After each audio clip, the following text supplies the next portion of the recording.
Hello everyone, দেখো আজকে আবার চলে এসেছি সন্ধ্যার একটা টিফিন নিয়ে।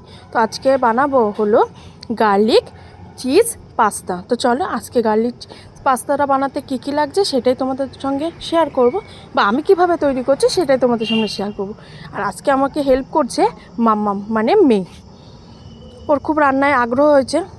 তো দেখো এখানে পাস্তা নিয়েছি, দুটো ডিম নিয়েছি, বিনস, গাজর, ক্যাপসিকাম, কড়াইশুঁটি, আর এদিকে কুচিয়ে নিয়েছি রসুন, গার্লিক যদিও দেবো এখানটায় তাই, আর পেঁয়াজ কুচি নিয়েছি।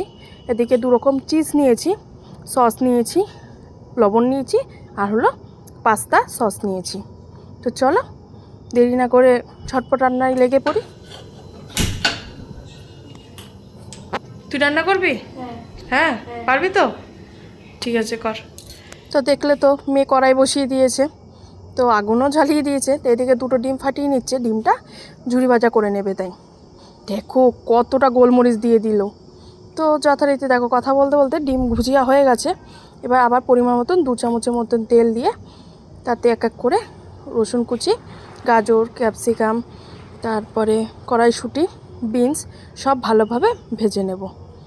তো ভেজে নেওয়ার পরে 2 মিনিটের জন্য একটু ঢেকে রাখবো হালকা লবণ দিয়ে।